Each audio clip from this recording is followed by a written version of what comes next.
A paz de Cristo para todos, amém? Amém. Muita alegria, motivo de muita alegria estar aqui, mais uma vez na cidade de São Gonçalo. Eu não sou gonçalense, eu sou niteroense, mas morei aqui durante 35 anos. Né? Então, não parece, né? Cara de novinho, né? Mas 35 anos, né? Morando aqui, ali na Avenida Maricá. Né? Na Avenida Maricá, morando ali. Agora eu estou lá em Santa Catarina. Né? Não é em Santa Catarina aqui, não, é no estado de Santa Catarina. Né? Mas aprove a Deus de ir para lá e eu creio que o Senhor está fazendo uma grande obra e em breve eu penso que Ele vai me trazer de volta para cá, porque afinal de contas, né, existe uma promessa de avivamento aqui para essa cidade. E a gente tem que ir para onde está o avivamento, né? Vamos acompanhar os sinais do Senhor, né? Então, gente, eu tenho uma palavra para dar para vocês de despertamento espiritual, mas como o pastor, que inclusive tem que elogiar ele, porque olha, no seminário do reino, ele era o primeiro a chegar, o último a sair, anotando tudinho lá, versículo por versículo, aprenda com ele, é um exemplo de um professor e aluno, sempre somos alunos, né? Sempre aprendendo. Mas o que eu tenho para dizer para os irmãos é que eu quero trazer uma palavra de despertamento espiritual, já que estamos falando de movimento profético. Como nós iremos fazer um movimento profético se eu não deixar que Deus me use profeticamente? Né? Deus tem que me usar para isso. O movimento não vai vir do nada lá do céu, eu vou ficar deitado na rede tomando suco de laranja esperando a coisa acontecer. Né? Eu tenho que estar disponível para que aconteça o que aconteceu justo com Timóteo. Né? Paulo diz para Timóteo, para ele despertar o dom que há sobre ele. Então, nós temos dons. Agora, é necessário que nós venhamos a despertar esses dons. E como também já é de costume, eu como pregador e professor, a gente sempre prega ensinando. Na medida que a gente ensina, a gente vai pregando. Na medida que a gente prega, a gente vai ensinando. Então, eu quero que os irmãos abram comigo lá em Zacarias. Agora é que eu quero ver, hein? Livro do profeta Zacarias. Eu já sabia onde era, já está aberto aqui. Livro do profeta Zacarias, Zacarias capítulo 6.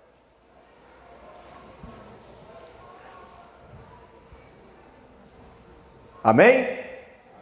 Quem está de celular é fácil, né? Só bota ZC ali já acha, né? Vamos lá, ó. Zacarias capítulo 6, a partir do versículo 9, diz assim, olha só. A palavra do Senhor veio a mim dizendo, recebe dos que foram levados cativos, a saber, Eudai, de Tobias e de Gedaías. E vem tu no mesmo dia e entra na casa de Josias, filho de Sofonias, para a qual vieram da Babilônia.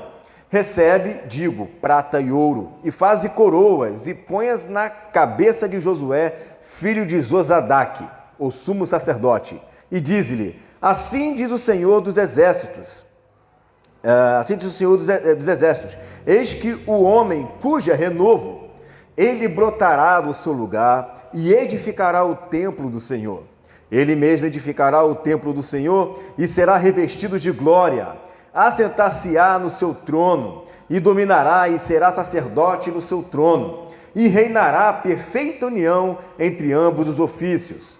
As coroas serão para Elém, para Tobias, para Gedaías e para En, filho de Sofonias, como memorial no templo do Senhor. Aqueles que estão longe virão e ajudarão no edificar o templo do Senhor. E sabereis que o Senhor dos Exércitos me enviou a vós outros. Isto sucederá se diligentemente ouvirdes a voz do Senhor vosso Deus. Olha que maravilha a profecia aqui de Zacarias. O que é interessante na Bíblia, não sei se você já conhece sobre isso, existem palavras ou profecias de duplo cumprimento. O que é uma profecia de duplo cumprimento? Por exemplo, lá em Malaquias capítulo 4 diz assim, que o Senhor enviaria o profeta Elias antes que viesse o grande e terrível dia do Senhor, para ele não ferir a terra com maldição. Aí você chega lá em Mateus capítulo 17, você vai ver os discípulos perguntando para Jesus, que eles estão aguardando o profeta Elias, baseado na profecia de Malaquias capítulo 4. Jesus fala que Elias veio e fizeram com ele tudo o que quiseram, mas ele viria de novo e restauraria todas as coisas, ou seja, uma profecia de duplo cumprimento. Se cumpriu parcialmente no profeta João Batista, que o texto diz que eles entenderam o que falava acerca de João Batista, mas viria novamente nos dias do avivamento. Ou seja, uma profecia que tem duplo cumprimento. Se cumpre uma parte aqui, mas tem um total cumprimento futuro. Esse texto aqui é a mesma coisa. Por que eu sei que é a mesma coisa? Tudo bem que ele está falando ali do templo de Zorobabel, que vão vir os cativos da Babilônia, que eles vão reedificar, vão ajudar. E isso aconteceu de fato. Houve um templo lá reerguido, ele vai usar Joel, vai usar Ageu, vai usar outros profetas para animar o povo à reconstrução ali do templo de Zorobabel, que depois seria aumentado através de Herodes. Mas qual é o segredo aqui do texto? Que vai mostrar que esse cumprimento ele é parcial. Ele não aconteceu tudo ali, mas iria acontecer também mais na frente. Olha o que está escrito aqui, no versículo 12. E diz-lhe, assim diz o Senhor dos Exércitos, eis aqui um homem cujo nome é... Quem é esse aqui? Jesus, não tem dúvida nenhuma. Jesus reconstruiu algum templo lá no templo de Zorobabel? Não, de forma alguma. Então o texto está falando, você veja como é que é a profecia, né? Ele fala daquele momento, mas ele também joga para o futuro. O texto está falando que haveria um homem, o renovo. O que é o renovo? O que é o broto? Aquele o libertador, né? O filho de Jessé, da raiz de Davi, que ele iria brotar, ele iria nascer e ele iria fazer o quê? Edificar o templo. Ele iria edificar o templo, mas não é o templo de Zorobabel. Impossível, Jesus não estava lá. Que templo é esse que ele iria edificar para o Senhor? Quem é que sabe? Nós somos esse templo a qual Jesus iria edificar. Esse templo ele iria edificar, e olha o que ele vai dizer, ele brotará do seu lugar e edificará o templo do Senhor, ou seja, ele iria edificar o templo do Pai, né, a casa do Pai, ele mesmo edificará o templo do Senhor e será revestido de glória e assentar-se-á no seu trono e dominará, e aí, mais ainda, né, porque nunca existiu isso em Israel, mas iria existir nele. Ele iria fazer o quê? Ia ser rei e sacerdote. Nunca houve um rei e sacerdote ao mesmo tempo, mas Jesus iria ser. Ele iria ser um rei e sacerdote, e ele, como rei e sacerdote, iria se assentar nesse templo e iria começar a edificar para a habitação do Pai. Ele ia começar a edificar. Não, agora eu vou morrer, eu vou ressuscitar, eu vou subir aos céus, eu vou enviar do Espírito, e a partir de agora o verdadeiro templo, não de pedra, não o que iria ser destruído pelos romanos, mas aquele que nunca mais será destruído uma vez que ele foi revestido de glória, é esse templo que eu vou me assentar no coração deles e eu vou edificar o coração de cada um. Você veja a importância desse renovo ter vindo para edificar esse templo. O que isso tem a ver com avivamento? O que isso tem a ver com um despertar profético? Tem tudo a ver, meu irmão, porque é nesse templo que ele manifesta a glória, é nesse templo em que ele aparece, igual ele aparecia lá no templo, no tabernáculo de Moisés, onde o povo via a glória de Deus. As nações terão que ver a glória de Deus através da sua vida. As nações terão que ver essa Shekinah, não é isso que nós cantamos? Derrama a sua glória. É sobre quem que ele vai revestir de glória, que diz o texto aqui? É sobre nós. O revestimento de glória não é num lugar mais, agora acabou, Jesus falou, né? Não é no monte nem em Jerusalém, mas sobre os verdadeiros adoradores, que adoram em espírito e em verdade.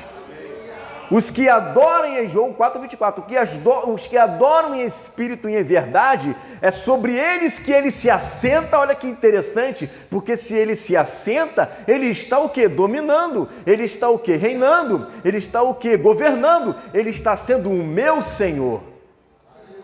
Ele está sendo aquele que é a autoridade sobre a minha vida. Ele está sendo aquele que emite a ordem e eu obedeço essa ordem.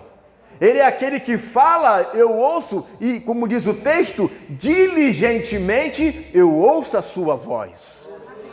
Porque agora ele está assentado no meu coração. Ele agora está dominando, eu nasci de novo, eu sou uma nova criatura. Eu não ando mais nos meus próprios preceitos, nos meus pensamentos, nos meus desejos, naquilo que eu quero. Eu tenho um Senhor sobre a minha vida. Eu agora tenho um rei sobre a minha vida.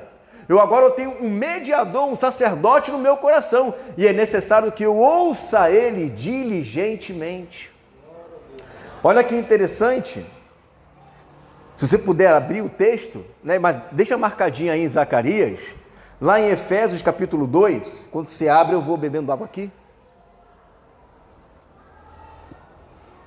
Efésios capítulo 2, versículo 19. Efésios 2, 19. Olha que texto lindo, e tem tudo a ver com o que nós estamos falando sobre edificar o templo do Senhor. Jesus está edificando o seu templo, a casa do Pai. Ele está preparando para a habitação do Pai. Olha só, versículo 19, Efésios 2. Assim já não sois estrangeiros. Lembra do que diz lá no texto de Zacarias? Quem é que vai edificar o templo? Os de longe, né? Os de longe iriam ajudar a edificar o templo. Está lá em Zacarias 6. Já não sois estrangeiros e peregrinos, mas concidadãos dos santos.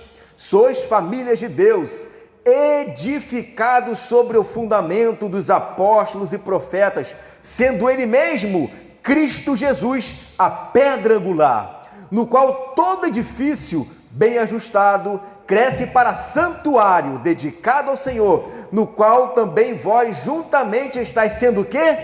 Edificados para a habitação de Deus no Espírito. Quem é que está edificando? É o Filho. É Ele que está sentado no meu coração e está fazendo todos nós crescermos juntos como uma casa espiritual para a habitação de Deus Pai em toda a sua plenitude. Não é lindo isso? Não é lindo você saber que você é um templo, uma casa, um santuário, a qual o próprio Jesus, o broto, o renovo, ele está dentro de você, te edificando, te preparando para a habitação do Pai em toda a sua plenitude? É Ele que faz isso, e Ele é a pedra principal dessa construção. Ele é a pedra angular. Você sabe como é que eram feitas as casas, né? o santuário, naquele tempo? Naquele tempo não tinha, igual tem hoje, um alicerce. Todo lugar que você fez um buraco, colocou alicerce, perfeito, você construiu ali uma casa. Naquele tempo eles tinham o que era chamado de pedra angular, ou pedra de esquina, ou pedra principal. Essa pedra angular, ou pedra de esquina, ou pedra principal, eles faziam o seguinte, para poder aprovar ela. O que eles faziam? Primeiro eles começavam a bater na pedra, pá, pá, pá. Se a pedra não trincasse ou não rachasse, significa que essa pedra estava parcialmente aprovada. Então eles vinham para uma segunda prova para saber se a pedra poderia ser de esquina ou não. Eles pegavam a pedra e tacavam fogo e deixavam em alta temperatura. Se trincasse ou rachasse, já era uma pedra reprovada. E uma terceira e última prova que eles faziam era imediatamente, assim que acabou de jogar fogo, eles jogavam água fria na pedra. E com um choque térmico, se trincasse ou rachasse, ela seria uma pedra reprovada. E Jesus passou por todos esses testes. Bateram nele, chicotearam, torturaram, e ele não murmurou e não falou nada. Colocaram na prova do fogo lá no deserto, 40 dias sem comer, e o diabo lá tentando ele, e ele não cedeu à tentação, passou pela prova de fogo, e ele passou pela tumba fria, ficou 3 dias e 3 noites, e ao terceiro dia ele ressuscitou. Essa é a pedra aprovada, rejeitado pelos judeus. Essa é a pedra aprovada de esquina, e todo aquele que crê nele não será confundido. Jesus, o nosso renovo, Ele é a pedra aprovada, a qual é a pedra principal de toda essa construção que está sendo edificada sobre Ele. E como pedras pequenas, Pedro diz que somos pedras vivas, como pedras vivas que nós somos, para ser edificado nessa construção, nós também precisamos passar pelo teste da provação, pelo teste da tribulação, pelo teste das aflições. Mas tende bom ânimo, porque Ele venceu o mundo e nós também poderemos vencer. Todas as tribulações que nós passamos, todas as, sei lá, imagina alguma coisa, algum problema na sua vida, seja sentimental, seja área financeira, tudo é para te aperfeiçoar, tudo é para te libertar, tudo é para deixar você uma pedra mais lapidada à imagem dele. Quando você passa por um problema, meu irmão, Deus não está fazendo isso porque Ele gosta de ver você sofrendo, não. Ele está permitindo que você passe por isso porque você está sendo aperfeiçoado, edificado. É um perdão a mais que você libera, né? É uma paciência a mais que você adquire, é uma fidelidade a mais que Ele vê em você. Você olha para a sua vida cristã, não sei quanto tempo você tem de cristão, 10 anos atrás, vamos colocar aqui. Como que era você assim que nasceu de novo? Como que era você? Tem que melhorar, né? Pelo amor de Deus, se não melhorar, né? Olha a sua vida cristã naquela época e veja hoje se a obra não está sendo edificada na sua vida. Veja quem era você antes e olha quem é você hoje. Veja como o broto, o renovo está edificando o santuário no seu coração. Isso é Ele que faz, meu irmão. Isso é Ele que faz. E essa edificação, ela tem que ser de uma tal forma que é unida. Você veja, e somos todos edificados. Você não faz isso sozinho. Você não faz isso isolado. Você não faz isso lá fora. Você faz isso bem ajustado no corpo. Porque um aperfeiçoa o outro. Às vezes o defeito do outro me ajuda a trabalhar a minha paciência. Ah, aquele cara é muito chato, não gosto de estar com ele, mas é com ele que você tem que estar, porque é ali que vai ser aperfeiçoada aquela paciência em você. Você não quer ser paciente? Você não quer ter fruto do Espírito? Então, ótima oportunidade para você exercer o amor. É uma ótima oportunidade. Só que às vezes a gente quer ficar longe daquela pessoa que na verdade ela precisa de ver em você um exemplo da paciência, o exemplo da longanimidade, da benignidade, da paz, da mansidão, da alegria, do domínio próprio. Mas a gente foge disso porque a gente não quer ser confrontado, a gente não quer sair do nosso conforto, mas o templo só é edificado na paulada, meu irmão. É na paulada que o templo é edificado. É assim que Deus está provando a pedra para ser colocada no santuário. Nada na sua vida, tem gente que fica falando, bota tudo a culpa no diabo, meu irmão. Ai, vi uma pessoa e pisou no meu pé, o diabo está furioso comigo. Não! O diabo não está furioso, não. Sim, ele sempre está furioso, mas não é o caso. Não é o caso. Muitas das coisas Deus permite acontecer na sua vida para testar você. E aí você vai lá e murmura. Você vai lá e reclama. Ao invés de ter um coração grato. Ao invés de... Eu sei que é difícil dar glória nessa hora, quando alguém te apurrinha, mas, meu irmão, o que Jesus falou lá na cruz? Pai, perdoa eles porque eles não sabem o que fazem. Está lá Estevão, lá sendo apedrejado. Perdoa eles porque eles não sabem o que fazem. Se é outro, seu justiça, queima esse povo aí. queima esse povo, né?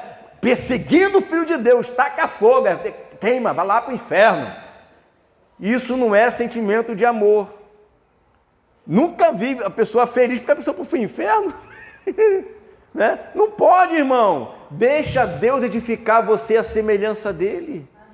Deixa Deus edificar o seu coração a ser semelhante ao seu Criador. Quando o homem pecou, ele perdeu a semelhança de Deus. O homem foi feito à imagem e semelhança dele. Em Gênesis capítulo 5, quando Eva vai ter o filho, o texto diz assim, e teve Eva um filho à sua própria imagem e à sua semelhança. Agora, com Jesus, nós estamos restaurando o homem caído para sermos semelhante àquele que morreu por nós. Então, deixa Deus aperfeiçoar você. Deixa Deus trabalhar no seu coração. Não murmure, não ponha a culpa no diabo, não ponha a culpa em ninguém, só agradeça a Deus. Só glorifique a Deus. Exerça o amor, exerça a paciência, exerça o perdão. E aí o que vai acontecer? Aí Deus vai começar a despertar dons em você. Não tem aquele dom que você tanto deseja. Poxa, eu queria curar. Puxa, eu queria ter o dom de revelação. Eu queria ter o dom de profecia. Você já não sonhou ter isso não, meu irmão? Pode falar a verdade, você já sonhou em ter um dom sim. Você já sonhou. Só que eu tenho uma boa notícia. O dom está dentro de você. Basta você despertar. O dom já está dentro de você. Basta você despertar. Muitas das vezes existem dons que a gente não desperta por falta de fé, por falta de oração. A gente tem mais fé para conquistar uma casa e um carro do que para curar uma pessoa. E o que é mais importante para o reino? Não é a cura que se exerce o amor e manifesta o reino de Deus? Então, nós temos que começar a despertar os dons por intermédio da intimidade com Deus, na medida que eu me aproximo dele, pelo amor. Quanto mais eu amo ao Senhor, mais eu me aproximo dele e mais ele me reveste de glória. Mais ele me reveste de glória. E quanto mais eu conheço ele, mais intimidade eu tenho com ele e mais fé eu tenho e sei que ele vai fazer. Porque a minha intimidade com ele é tão grande que tudo que eu estou pedindo no nome dele, ele fará. Ele fará. Ele fará. Essa é uma casa que está sendo edificada sobre Jesus. Jesus é assim, meu irmão. Tem gente que fala assim, quer ver, ó, eu sou igual a Pedro. Pedro, quando estava nervoso, ele vinha com uma espada e cortava a orelha, não sei o quê. Não, eu sou igual a João, né? João, quando não deixaram entrar em Samaria, João falou, quer que fazemos cair fogo do céu para matar todo mundo, igual fez Elias? Né? Eu sou assim, eu sou colérico, né? Eu sou sanguíneo, não sei o quê. Meu irmão, não é nem colérico e nem sanguíneo, é Jesus. Você foi vamos repetir, vamos trocar aqui o que ia falar. Quando você nasceu de novo, Deus não fez você nascer de novo para ser semelhante a Pedro e nem para ser semelhante a Tiago e nem a João, foi para ser semelhante a Jesus. Só que ser semelhante a Jesus é muito chato, porque você tem que perdoar.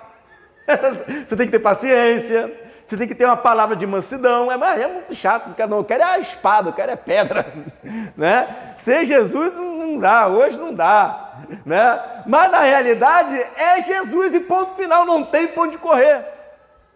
Você é de Cristo, cristão, semelhante a Cristo. Semelhante a Cristo. Deus não te deu o espírito de Pedro, nem de Tiago, nem de João. Foi o espírito do próprio Deus que está em você. Para ser semelhante a Ele. Então, amém. Cada um tem a sua personalidade. Mas no caráter, Jesus. Cada um tem o seu trejeito. Um fala mais, outro fala menos. Um gosta disso, outro gosta daquilo. Mas no caráter, semelhante a Jesus. Porque é o que de antes, lá em Romanos 8, 29, o texto que eu vou dizer. Porque o de dantes conheceu, também os chamou, e os justificou, e os glorificou, para que ele seja, Jesus, o primogênito dentre muitos irmãos, a fim de que eles sejam semelhantes a Jesus. Semelhantes a Jesus. Amar como ele amou, perdoar como ele perdoou. Você acha que Jesus fazia aquilo para quê? Jesus fazia aquilo para mostrar para as pessoas que eles poderiam fazer também. Que eles poderiam fazer exatamente aquilo. Quando Jesus ele expulsa os demônios, ele não está expulsando para se amostrar. Ele está expulsando para dizer para os discípulos, olha, me imitem, venham comigo, eu vou dar autoridade a vocês e vocês façam isso também. Tudo que eu estou fazendo vocês podem fazer, eu já te dei autoridade. Eu já te dei autoridade para isso. Então vai lá e expulsa os demônios. Aí eles voltam, né, com cara de brocochô. Não, eu não consegui expulsar. Por que você expulsou e a gente não? Ah, porque primeiro vocês têm que jejuar. Você tem demônio que só é expulso através de oração e jejum. Vocês não estão jejuando. Então jejue e vocês vão fazer isso também. Esta é uma bela edificação de um templo, não é, meu irmão? Claro que é. Claro que é. É uma ótima edificação de um templo. Jesus, quando ele faz milagres, ele não está fazendo milagres apenas, claro, ele é o Senhor, ele dá uma mostra viva, né, de que ele é o Messias, mas ele transfere isso para nós e nos dá autoridade para fazermos isso também. Aí eu vou ver uma igreja profética aqui em São Gonçalo. Uma igreja que manifesta dons de Deus, uma igreja que manifesta poder de Deus, uma igreja que vai se alastrar, vai começar a pregar. Eu não duvide do que eu estou falando, tenham fé no que eu estou falando, vocês vão curar pessoas. Receba essa palavra em nome de Jesus, vocês vão curar pessoas. Comece a treinar. Comece a impor as mãos, é um aprendiz, todos nós, talvez não cura naquele momento, mas você vai orar com tanta frequência que uma hora vai sair, e daqui a pouco a sua fé aperfeiçoa, daqui a pouco você está fazendo isso igual o Pedro está andando, e a sombra está curando, e vamos embora, e ele está orando, entrega a roupa, vamos embora, vamos curar. Isto é avivamento, é um templo revestido de glória. Uma casa edificada para o Pai manifestar o seu poder aqui em São Gonçalo. Eu creio nisso. Eu não estou pregando aqui para mexer com o teu emocional não, meu irmão. Deus conhece o meu coração. Eu estou trazendo uma palavra profética para a sua vida. Receba isso em nome de Jesus. Uma igreja, imaginou aqui, pastor, uma pessoa igual a igreja de Corinto, não carnal, mas cheia de dons, né? Tem palavra de revelação, o outro tem cura, né? O outro tem visão, o outro tem pregação, o outro tem louvor. Meu Deus, que igreja, é uma igreja de Atos. Eu quero isso para mim. Eu quero isso para mim. E eu quero contagiar você a ter isso também. Porque o nosso papel é edificar junto a casa de Deus. Agora, para a gente fechar, vai dar 9h20, vamos abrir lá em João capítulo 14,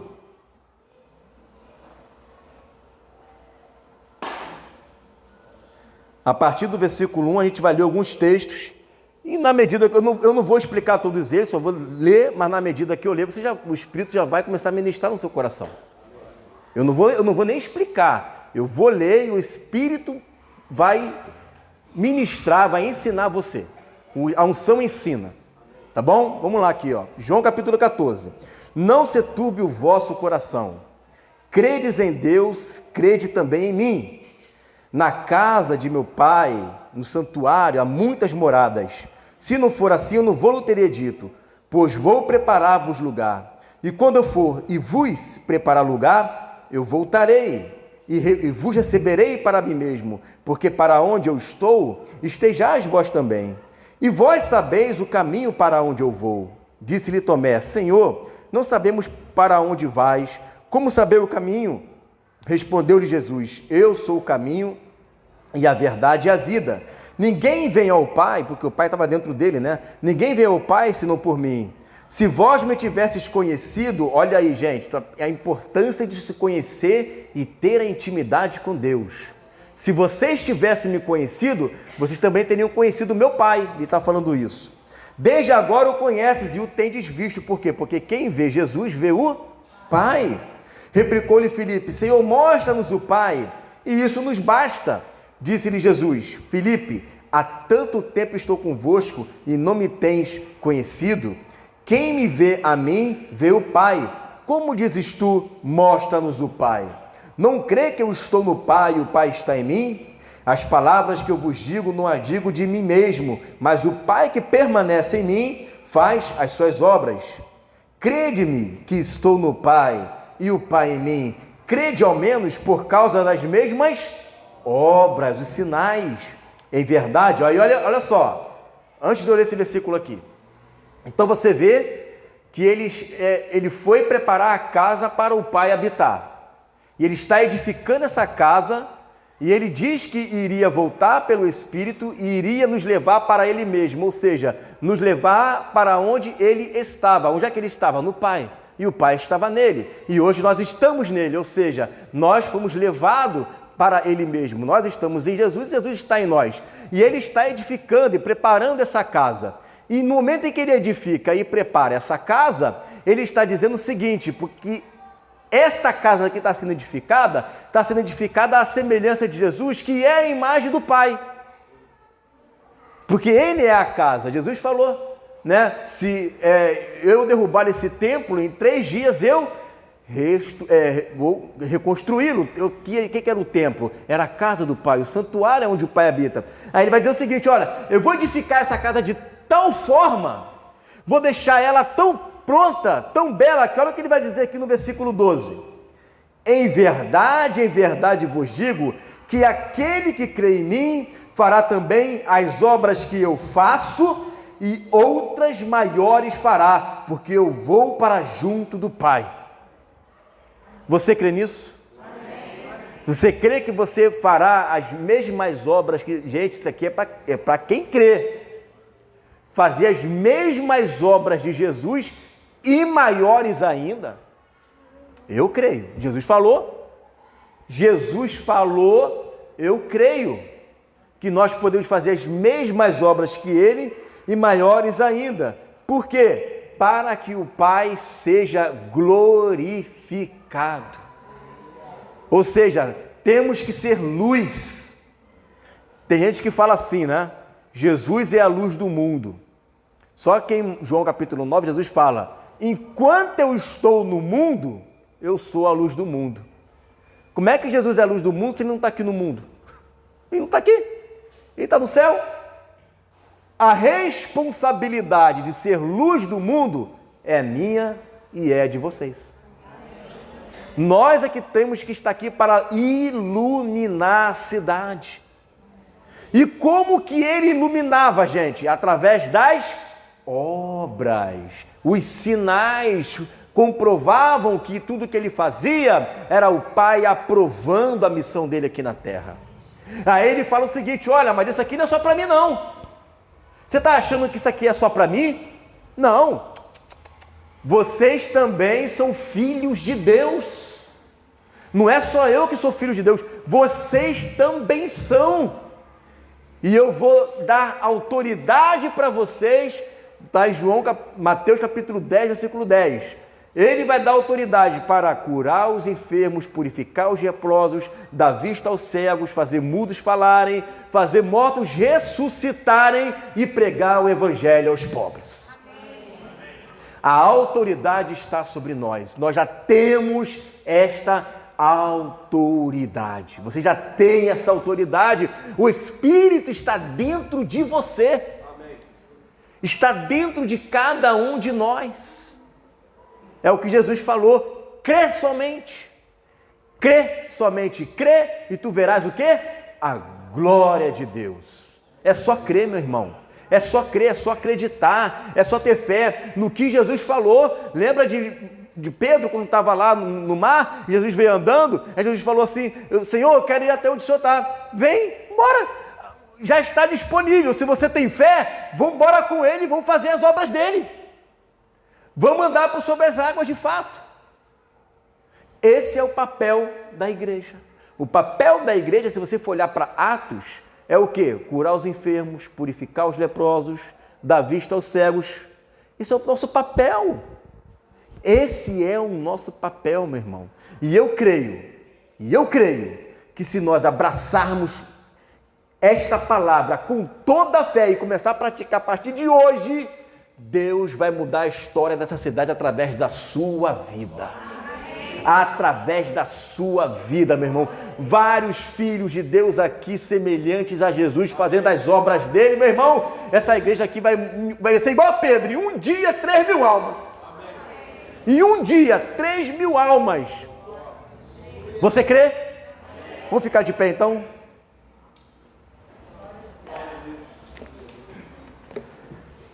Eu falei que nessa noite a gente iria fazer um despertamento de dons. E eu acredito que é uma palavra urgente, porque Deus tem pressa em voltar, mas antes dele voltar, ele vai ter que deixar um selo aqui nessa terra de que houve um avivamento, houve uma oportunidade em massa de pregação, e como diz o apóstolo Paulo para a igreja de Corinto, né? Eu não vim apenas com palavras de persuasão, mas com poder. Com poder. Você crê nesse avivamento? Você crê? Eu também creio. Glória a Jesus por isso. Você que de repente nessa noite pensou assim: puxa vida, eu queria tanto manifestar esse poder, eu queria tanto ter dons, mas é tão difícil. Não, meu irmão, é só você ter fé. Tenha fé, querido. Tenha fé, Deus quer te usar. Deus quer usar a tua vida, as tuas mãos. As tuas mãos estão aí para abençoar. As tuas mãos estão aí para curar. A tua boca está aí para profetizar. Os teus olhos estão aí para ver. E os teus ouvidos para ouvir. Você é um instrumento nas mãos do Senhor. Aquela família, aquela pessoa doente, Deus vai usar você para curar, meu irmão. Não transfira para outro, não. É você. É você. Deus vai usar você para ser um instrumento de bênção na sua família, na sua casa, no seu lar, no seu trabalho. Uma luz em meio às trevas. É você. É você. Não é outro. É você. Por quê? Porque eu. Porque Jesus está em você. É só por isso. Sem Ele a gente não pode fazer nada. Mas é por causa dEle. É por causa de Jesus. Vamos orar? Senhor, meu Deus, te agradecemos, Senhor, por mais esse momento, que essa palavra que foi ministrada aqui nessa noite, Senhor, venha de fato e de verdade produzir fé no coração dessa igreja, uma fé incomensurável. As pessoas vão olhar para esses filhos de Deus que estão aqui e vão dizer o que está acontecendo naquele lugar. É simples, eles estão exercendo a fé. Eles estão exercendo a fé, e ali os coxos andam, os cegos veem, os mudos falam, os paralíticos andam, e não é só o pastor que faz isso não, é o irmão que está na porta, é o irmão que está ali no som, é o da bateria, é o que está limpando, são todos os filhos de Deus manifestando o poder, são todos os filhos de Deus sendo revestidos de glória, como aquele que é o broto que está dentro de nós, operando a edificação do templo. Que haja realmente um avivamento de impacto para essa cidade, de impacto para São Gonçalo, de impacto não somente em São Gonçalo, mas no Rio de Janeiro, no Brasil e até os confins da terra. E é através de nós, Jesus falou: assim como o Pai me confiou o reino, eu confio o reino a vocês também.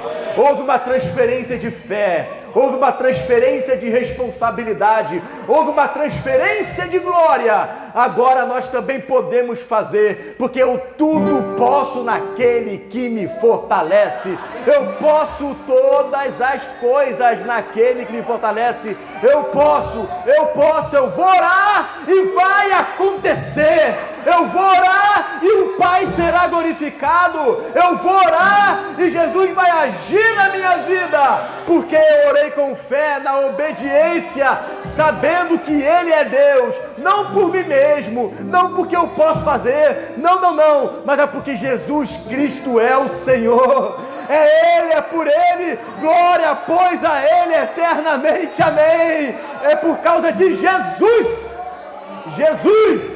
A Ele a glória, a honra, o poder e o domínio para todos sempre.